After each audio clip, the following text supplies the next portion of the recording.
নিখোঁজের 2 দিন পর নওগাঁ সদর থেকে উদ্ধার হলো নিখোঁজ আরাবী ইসলাম সুবা। নওগাঁ থানা পুলিশের হেফাজতে নেওয়া হয়েছে তাকে। আদাবর থানার পুলিশ জানিয়েছে, রোববার রাজধানীর মোহাম্মদপুর থেকে ইচ্ছায় প্রেমিকের সঙ্গে পালিয়ে যায় সুবা। এ বিষয়ে আরও জানাতে নওগাঁ থেকে সরাসরি যুক্ত হচ্ছেন সহকর্মী আরিফুল হক সোহাগ।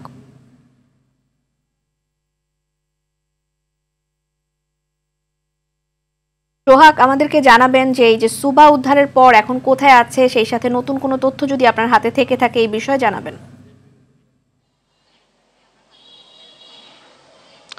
ধন্যবাদ রেদওয়ানা আপনাকে জানিয়ে রাখি যে ঢাকা থেকে অপহৃত যে ষষ্ঠ শ্রেণীর শিক্ষার্থী সুবা, তাকে আজকে নওগাঁ সদর উপজেলার নওগাঁ মধ্যপাড়া এলাকা থেকে কিন্তু তাকে গ্রেপ্তার করেছে র্যাব এবং পুলিশ উভয়ের অভিযানের ফলে।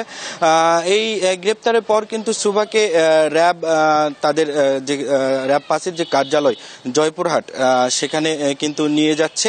এখন কিন্তু তারা সেখানে অবস্থান করছে। আমি এখানে নওগাঁ সদর থানার যিনি কর্মকর্তা রয়েছেন নুরে আলম সিদ্দিকী, তিনি অভিযানে ছিলেন, তার সঙ্গে কথা বলেছি। তিনি জানিয়েছেন যে সুবাকে প্রথম দফায় যেখানে ট্রেস করা হয়েছিল সেখানে তাকে না পাওয়ার পর ঠিক তার পরে একটু দূরে 3-4 বাড়ি পরে কিন্তু তাকে পাওয়া যায় এবং সেটি কিন্তু ছিল সুবার যে প্রেমিক মমিন, তার বাড়ি থেকে। কিন্তু সেখান থেকে মমিনকে কিন্তু তারা পুলিশ বা যৌথ বাহিনী কিন্তু উদ্ধার করতে পারেনি।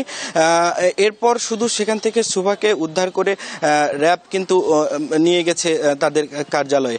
তো নতুন করে যদি আরো তথ্য আপনাকে জানিয়ে রাখি, এখানে তারা যে অভিযান পরিচালনা করেছেন সেই অভিযান পরিচালনার যে অগ্রগতি সেটি কিন্তু এখানে কিন্তু চোখে পড়ার মতো ছিল, যে খুব কম সময়ের মধ্যে কিন্তু তাদেরকে ট্রেস করে কিন্তু পুলিশ এখানে তাদেরকে কিন্তু গ্রেপ্তার করতে পেরেছে বলে তারা আমাদেরকে জানিয়েছে। তো রেদওয়ানা, নওগাঁ থেকে সুবাকে আটক নিয়ে এই ছিল আমার কাছে সর্বশেষ তথ্য। সোহাগ, আপনাকে ধন্যবাদ।